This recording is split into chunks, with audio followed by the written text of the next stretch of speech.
자, 우리 서로 인사하겠습니다. 집사님의, 권사님의 믿음을 칭찬합니다. 서로 인사하겠습니다.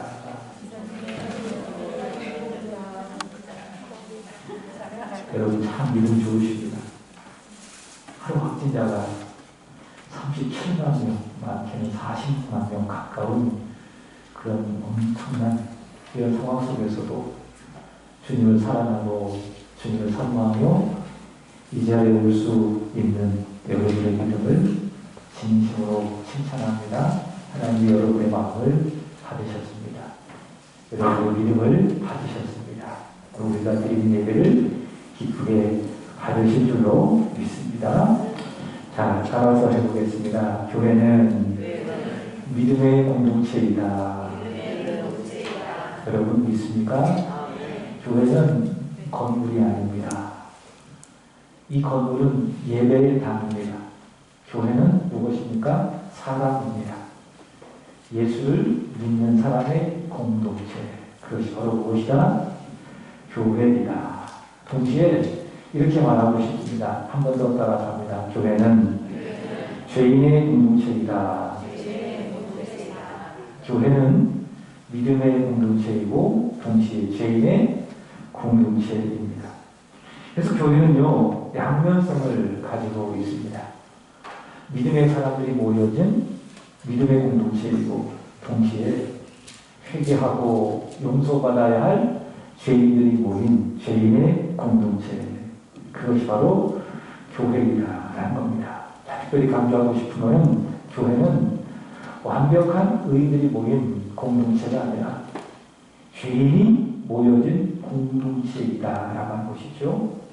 여기 서 있는 이 목사를 포함해서 교회 안에 모든 사람들이 완벽하지 못해요. 다른 말로 이야기한다면 죄인이라는 겁니다. 이런 죄인들이 모여진 공동체가 바로 교회다.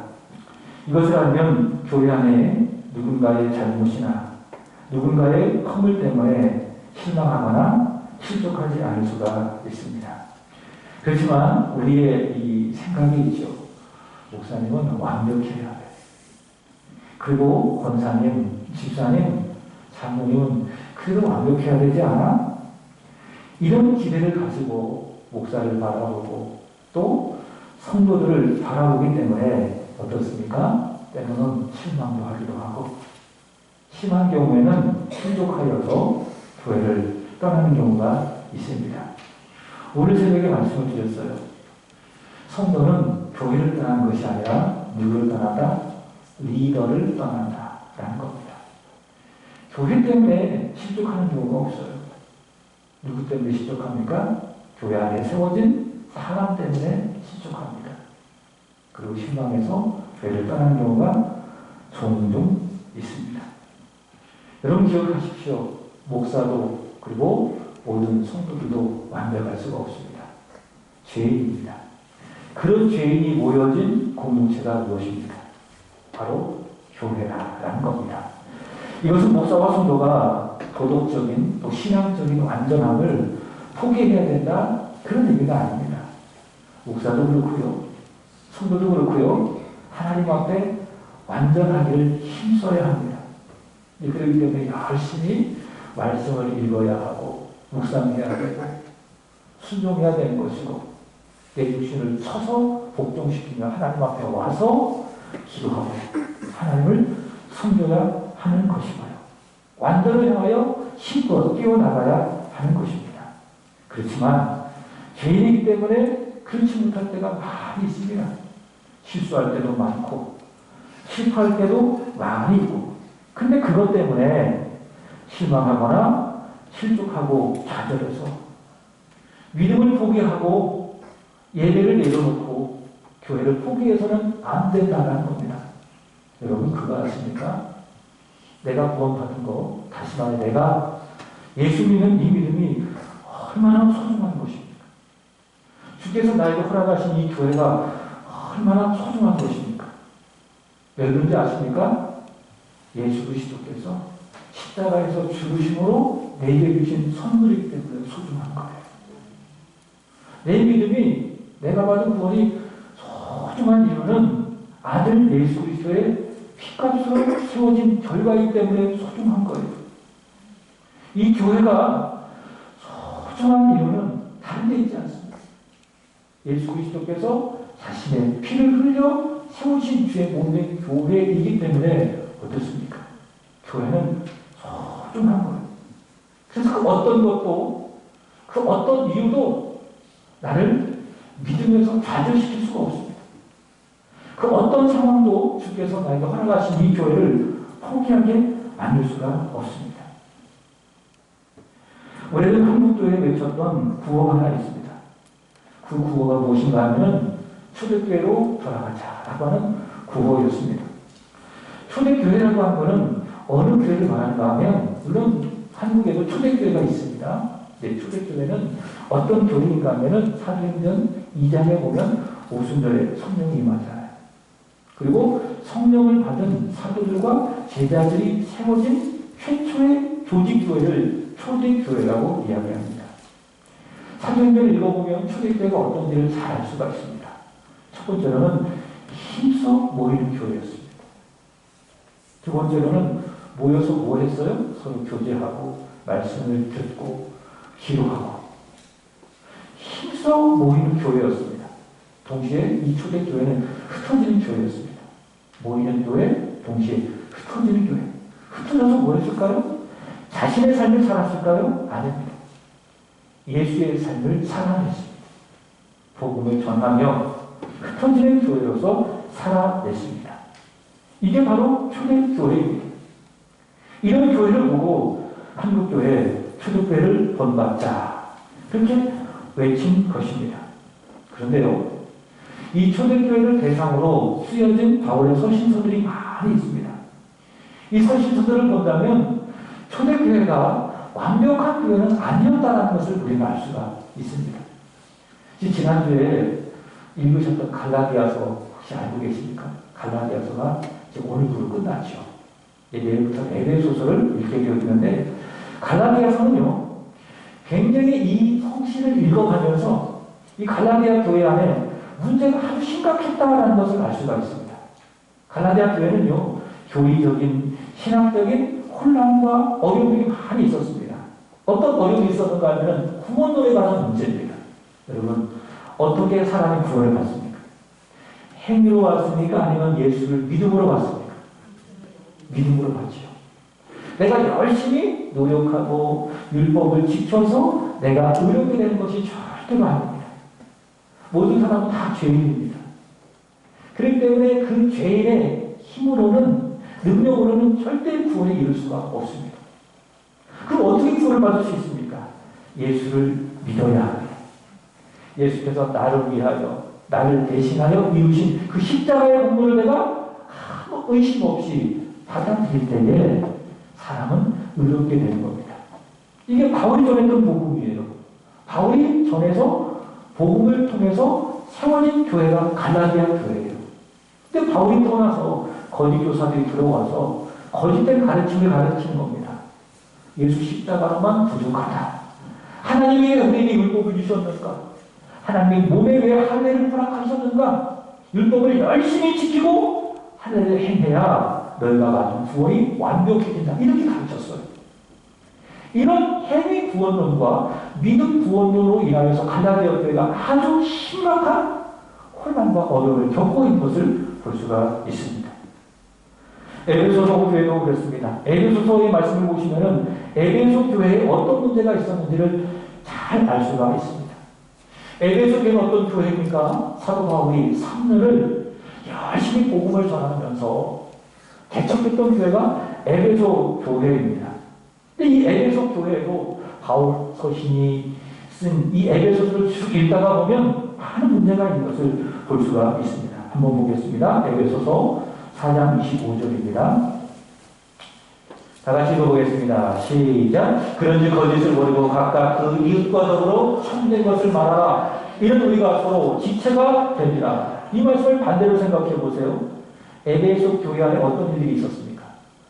거짓을 말하는 일이 많이 있었어요. 참된 것을 말하지 않고 서로 말하면서 거짓된 것을 말하는 일들이 있었다라고 하는 것이죠. 그리고 4장 28절을 보겠습니다. 시작. 도둑질하는 자는 다시 도둑질하지 말고 돌이켜 가난한 자에게 구제할 수 있도록 자기 손으로 수고하여 선한 일을 하라. 어떤 사람도 있었어요? 도둑질하는 사람들도 있었어요. 남의 것을 훔치고 도둑질하는 일들이 교회 안에 있었습니다. 또 29절을 보겠습니다. 시작. 무릇 더러운 말을 너희 입 밖에도 내지 말고 오직 덕을 세우는데 소용되는 대로 선한 말을 하여 듣는 자에게 은혜를 끼치게 하라. 아멘. 여러분, 우리 입이 덕이 있어요. 우리의 말에 덕이 있어요. 근데 에베소 교회 안에는 어떤 일들이 있었습니까? 덕이 되지 못하는 많은 말들이 있었습니다. 더러운 말들. 더러운 말들 하는 사람이 많이 있었다는 거죠. 이게 어떤 교회였어요? 이게 초대교회였어요. 에베소 교회였습니다.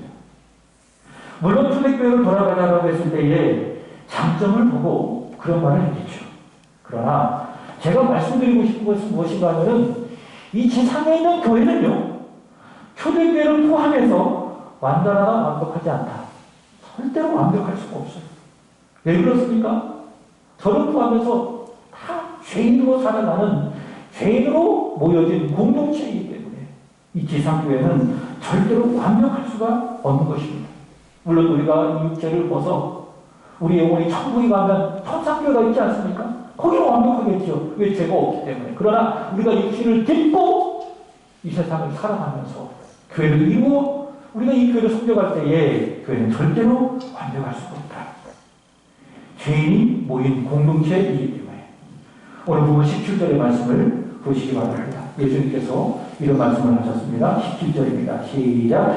예수께서 들으시고 그들에게 이르시되 건강한 자에게는 의사가 쓸데없고 병든 자에게야 쓸데있느니라. 나는 의를 부르러 온 것이 아니요 죄를 부르러 왔노라 하시니라. 아멘. 여러분, 오늘 이 말씀을 하시는 예수님. 예수님은 누구실까요? 예수님은 교회의 주인이 되십니다. 근데 교회의 주인이 교회로 모이게 한 그 존재가 누구냐는 거죠. 교회의 주인이 교회의 한 지체로 부르신 그 지체가 누구냐고 말입니다. 의인입니까? 죄인입니까? 죄인이라는 것을 알 수가 있습니다. 그래서 교회는요, 죄인들이 모여준 공동체라는 거예요. 완벽한 개인이 없어요. 다 죄인이 모여진 공동체가 교회가 있습니다. 그래서 교회 안에는요, 작든지 큰든지 다 무엇이 있어요? 문제라는 것이 있어요. 문제가 없는 교회가 있을까요? 없을까요? 없습니다. 완벽하게 좋은 교회는 없어요. 큰 교회는 큰 교회대로 문제가 있고, 작은 교회는 작은 교회대로 작고 큰 문제가 있고, 끊임없이 교회 안에 문제가 있다는 겁니다. 자, 더 나아가 그럼 교회는 어떤 곳이어야 하는가? 그런 죄인이 함께 모여 치유되어지는 것이 교회라는 겁니다. 있습니까? 그래서 교회가 좋은 거예요. 여러분, 교회 안에 죄인들만 모여있다고 생각해보세요. 그 문제가 끊임없이 양산된다고 생각해보세요. 온전한 교회가 될 수 있겠는가? 그러나 교회는 거기에만 멈추지 않습니다. 교회는 죄인들이 모여진 공동체이지만 동시에 그 교회 안에서 치유의 역사가 일어납니다. 왜 그렇습니까? 예수 그리스도께서 살아계시기 때문에, 예수 그리스도께서 그 교회 가운데 임재하여 주시기 때문에. 오늘 17절 말씀 다시 보시면 예수님은 누구시냐?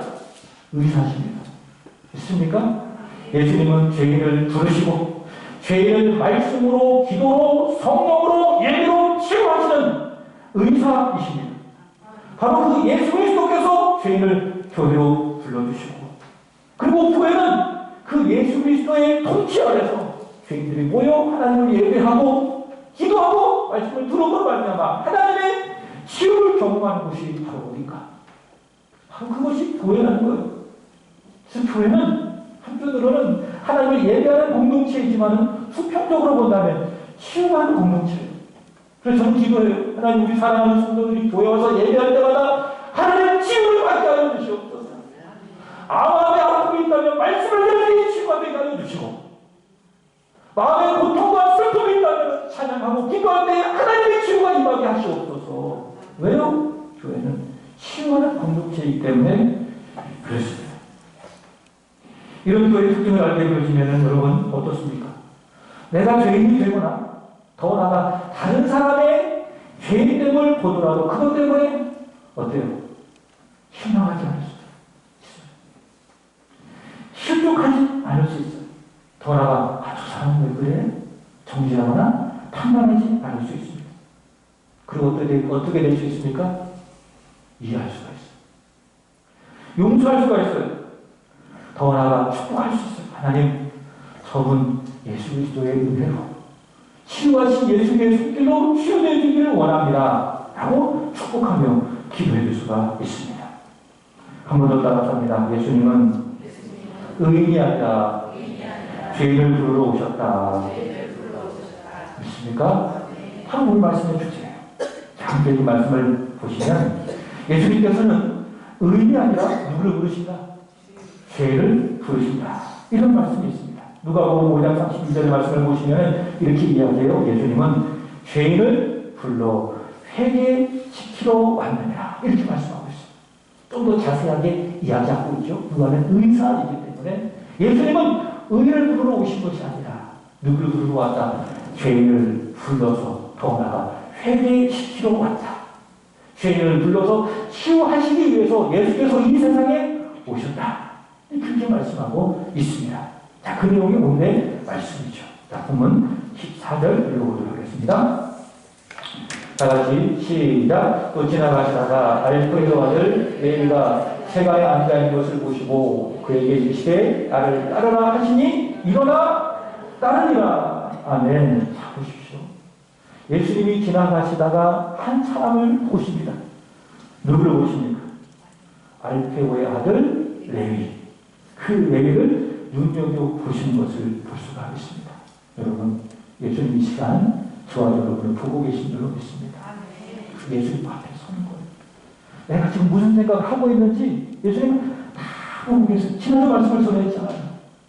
중풍병자가 예수님의 앞에 있었을 때에 그것을 보고 존경하고 판단하는 사람들의 생각을 예수님께서 그 영혼으로 아셨잖아요. 예수님, 우리 다 보고 계십니다.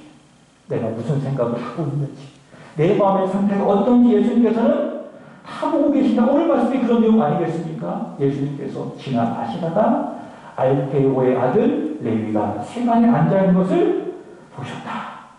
눈여겨보셨다. 그리고 말씀하신 거죠. 나를 따라오라. 그렇게 말씀하십니다. 그러니 레위가 즉시 일어나 예수님을 따르게 되었습니다. 예수님 당시 세리는요, 어떤 존재입니까? 유대인들이 혐오하는 대상 중에 한 사람이 바로 세리입니다. 유대인들이 혐오하고 미워하는 존재가 바로 세리들이다. 로마는요, 지배 민족들로부터 세금을 많이 받았습니다. 근데 이 효과적인 세금 징수를 위해서 로마 사람을 고용을 해서 세금을 받게 하는 것이 아니라 같은 민족을 고용을 해서 왜? 사명을 잘 하니까. 그런 사람들을 고용해서 세금을 거뒀습니다. 그리고 세금에도 여러 가지 종류가 있었습니다. 그런데 그런 세금을 이 세리들이 로마의 명령을 받아서 거둘 때에 조금 더 많은 세금을 부과하는 거예요. 예를 들어 로마에서 부과하는 세금이 우리나라로 말하면 5만 원입니다. 그러면 세리들이 어떻게 하는지 아십니까? 8만 원을 부과하는 거예요. 그래서 5만 원을 로마 당국에다가 세금으로 바치고 나머지 3만 원을 인마에 붙게 내 것으로 갖게 되는 겁니다. 이것을 로마 당국이 알았을까요? 몰랐을까요? 알았어요. 알아도 묵인하는 겁니다. 왜 그들도 먹고 살아야 되는 것이니까. 그렇게 해줘야 더 많은 세금이 들어올 수가 있는 것이니까. 누가복음 19장 2절의 말씀을 보시면 거기에 보면 세리장이 나옵니다. 그가 누굽니까? 돌 감람나무로 이야기하죠. 예전 성경에는 뽕나무로 이야기하죠. 뽕나무로 올라가서 누가 나옵니까? 키가 작은 삭개오의 이야기가 나옵니다. 근데 이 삭개오는 어떤 사람인가 하면 세리였어요. 근데 세리 중에서도 세리들을 관할하는 세리장이었습니다. 또 그를 뭐라고 소개하고 있습니까? 부자라고 소개하고 있어요. 아, 그럼 알 수가 있겠죠. 세리로서, 세리장으로서 아주 막대한 세금을 부과해서 엄청나게 많은 재산을 꿀린 사람이 누구다. 아, 삭개오구나라는 것을 알 수가 있습니다. 근데 그가 주님을 만납니다. 아니, 이렇게 이야기하고 싶어요. 그가 주님을 만난 것이 아니라 주님이 그를 만나주셨어요.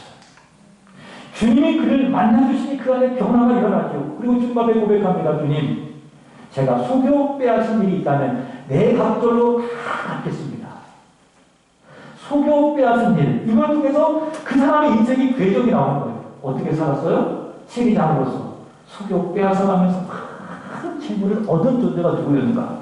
바로 삭개오였습니다. 그래서 이 세금을 내는 백성들의 입장에서 본다면 이 세리들이 얼마나 미혹했어요. 얼마나 혐오의 대상이 되었겠습니까? 그래서 오늘 본문 말씀을 보시면 보세요. 15절 보시면은 많은 세리와 죄인들이 이렇게 꼭 같이 나가는 겁니다. 세리와 죄인들을 한 통속으로 부른 거예요. 16절도 마찬가지입니다. 바리새인의 서기관들이 예수께서 죄인과 세리와 함께 잡수신 것을 보고, 그죠? 죄인과 및 세리, 항상 세리가 어떤 존재였어요? 죄인이었어요. 유대인들의 혐오의 대상이었습니다. 자, 그런데 그 세리 중에서도 삭개오처럼 세리를 관할하고 또 지도하는 존재가 누구인가 하면 바로 누굽니까? 바로 오늘 말씀에 등장하는 레위입니다. 네. 그래서 보세요. 14절 보시면 또 지나가시다가 알페오의 아들 레위가 어디 앉아있어요? 세관에 앉아있죠. 그 세관에 앉아있다라고 하는 거는 그냥 세관에 앉아가지고 계산이 탁탁탁 뜯을 이런 존재가 아니라 전체적으로 이 세금을 관할하는 최고의 그 세무장이었다는 거예요. 그가 누구였습니까? 그가 바로 레위였습니다. 바로 레위. 그렇다면 이 레위는요, 더더욱 많은 사람들에게 미움을 받고 혐오를 받는 죄인이라는 것을 알 수가 있습니다. 근데 사람들은요, 그를 쳐다보지도 않겠죠. 그리고 보더라도 혐오의 눈으로 바라보겠죠. 그러나 예수님께서는 그를 쳐다보시는데 어떻게 보십니까? 혐오의 눈으로 바라보지 않습니다. 그를 구원의 대상으로 바라보시고 사랑의 대상으로 바라보십니다. 여기서 보셨다는 것은 주목하여 유심히 보셨다. 어떤 대상으로 주목하여 보셨는가? 사람들처럼 정죄하고 판단하고 벌해야 될 그런 혐오의 대상으로 보지 아니하시고 어떤 대상으로 보셨어요? 구원하고 사랑하고 사도로 쓰실 대상을 보신 거예요. 그리고 그에게 말씀하신 거죠. 나를 따라오너라. 그렇게 말씀을 하십니다. 왜 그렇게 하십니까? 예수님은요, 의를 부르러 오신 분이 아니라 누구를 부르러 오셨어요?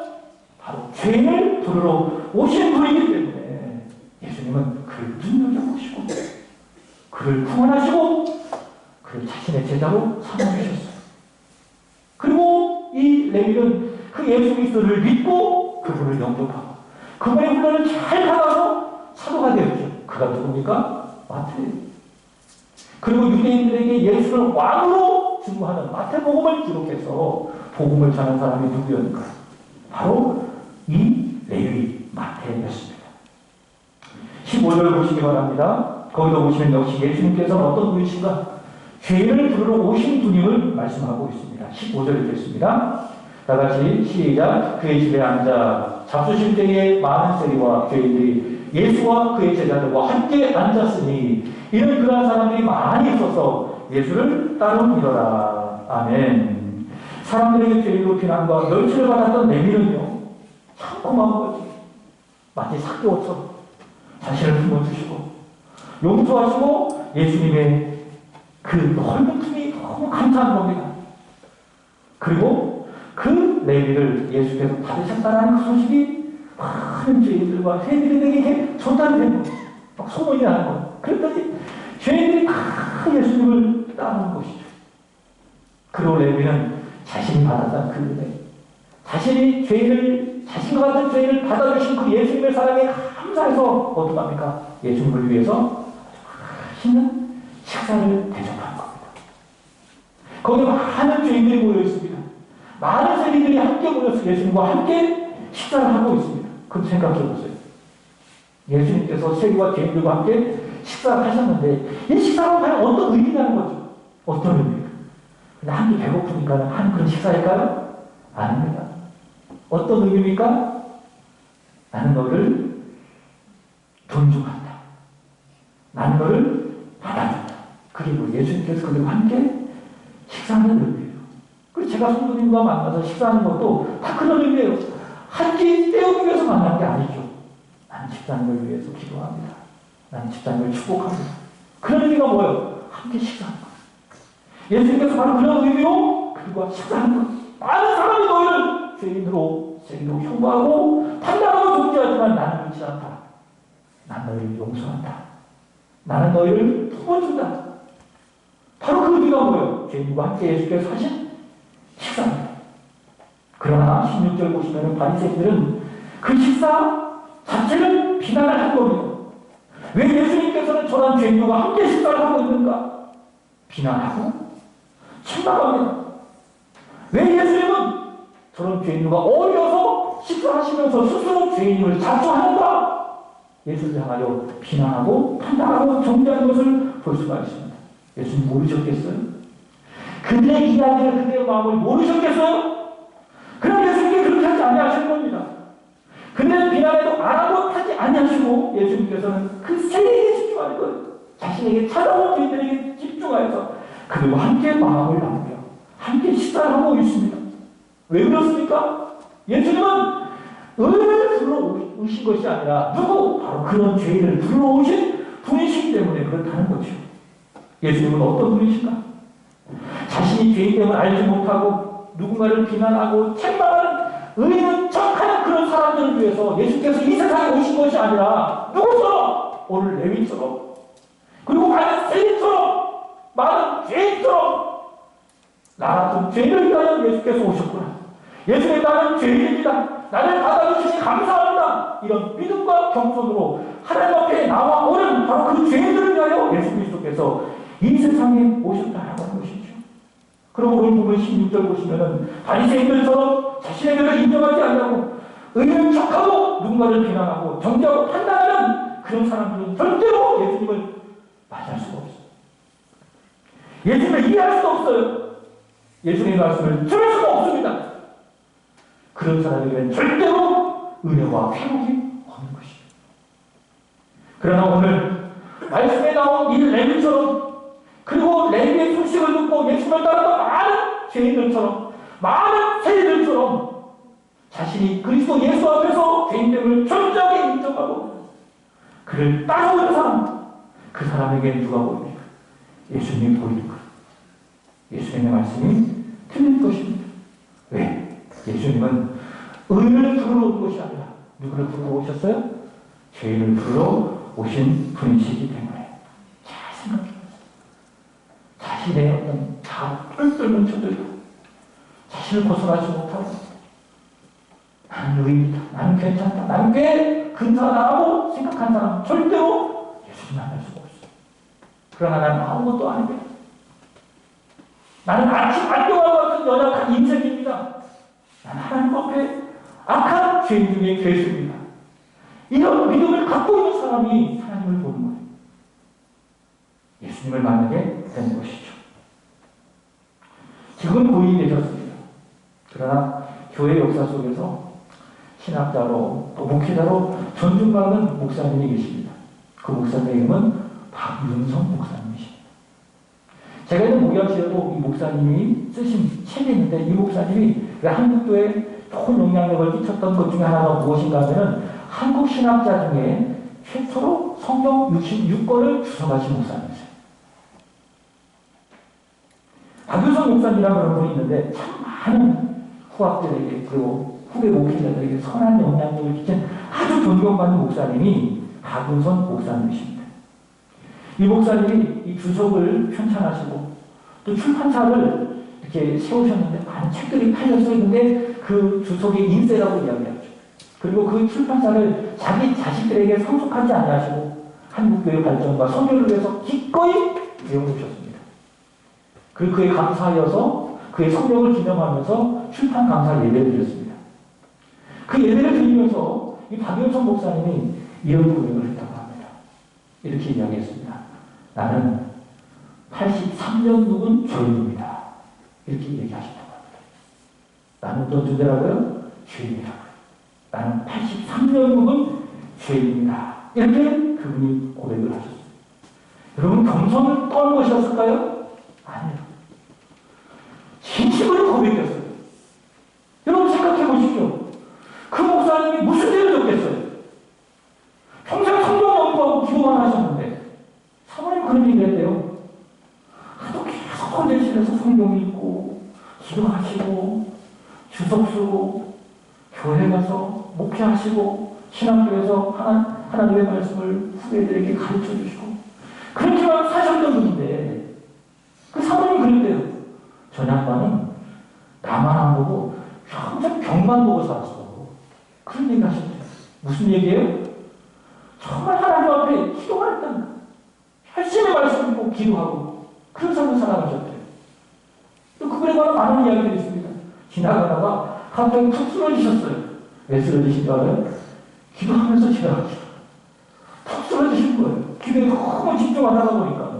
그렇게 경건하게 하나님 앞에 믿음으로 살아가려고 하셨던 그 목사님이 고백하는 내용이 뭐예요? 진심으로 고백하는 내용이 뭐예요? 나는 죄인입니다. 나는 83년을 먹었던 죄인입니다. 하나님 앞에 인정하는 겁니다. 하나님 앞에 고백하는 겁니다. 그렇게 고백을 가지고 하나님 앞에 서니 하나님께서 그를 귀하게 여겨주시고 지금까지도 그분은 목회자들에게 신앙자들에게 인정받는 아주 좋은 목사님이 된 건 아니겠습니까? 여러분, 예수님이 안 보이는 일을 잘 기억하세요. 누구에게 원인이 있습니까? 나에게 원인이 있어요. 내 의로 가득 채워져 있고 오늘 여기에 누군가를 판단하고 정리하는 바리새인과 서기관 같은 그런 마음을 갖고 있으면 절대로 예수님이 안 보여요. 왜? 예수님은 의를 불러온 것이 아니라 그런 의를 불러온 것이 아니라 죄를 불러오신 예수님이기 때문에 그럼 누가 예수님이 보이는 겁니까? 고백하는 거예요. 인정하는 거예요. 나는 죄인입니다. 나는 용서받아야 될 죄인입니다. 하나님 앞에 겸손하게 고백하고 인정하는 그 믿음을 가진 사람이 바로 그 예수님이 보이는 거예요. 왜? 예수님은 바로 그런 나 같은 죄인을 위해서 이 세상에 오신 하나님의 아들이시기 때문에 사랑하는 여러분, 저도 그렇고 여기 있는 모든 분들도 그렇고 우리 하나님 앞에 우리 주 예수 그리스도 앞에 겸손하게 고백하기를 원합니다. 따라서 합니다. 나는 죄인입니다. 믿습니까? 이 고백을 하고 주 앞에 서시기 바랍니다. 그러면 그 믿음이에요. 그럼 그 고백과 그 인정 앞에 주님이 보이기 시작하는 거예요. 그리고 주님의 용서를 경험하게 되어죠. 그 사람들을 볼 때도 비난하고 정죄하는 것이 아니라 어떻게 돼요? 이해하고 사랑하고 용서하고. 다시 이 말씀을 전한 저도 이 말씀을 떳떳하게 전할 수 있는 그 입장은 아닙니다. 그러나 하나님의 말씀이기 때문에 오늘 주님 앞에 서서 이 말씀을 전합니다. 우리 모두가 다 누굽니까? 하나님 앞에 죄인입니다. 그래서 하나님 앞에 솔직하게 고백하고 인정으로 말미암아 예수의 은혜를 받고 예수의 치유를 받고 예수의 기쁨을 받고 멋지게 주를 위하여 살아가는 저와 여러분 이 시간 교회가 되기를 주님의 이름으로 축복합니다. 기도하겠습니다. 참 좋으신 주님, 주님은 의를 부르러 온 것이 아니라 죄를 부르러 오신 참으로 좋으신 분이신 줄로 믿습니다. 그 주님 앞에 우리가 섭니다. 스스로 의인 척하는 우리의 교만함을, 우리의 아집을, 우리의 고집을 다 꺾어 주시기를 간절히 원하며 그 예수 그리스도 앞에 나는 죄인입니다. 인정하고 고백함으로 말미암아 주 예수의 은혜를 받고 다시 회복되고 다시 소생되어서 하나님을 섬기고 우리 형제와 이웃을 사랑하고 섬기는 우리 제 안의 성도들이 되게 하여 주옵소서. 감사합니다. 죄를 부르러 오신 예수님 찬양합니다. 예수님의 이름으로 기도합니다. 아멘.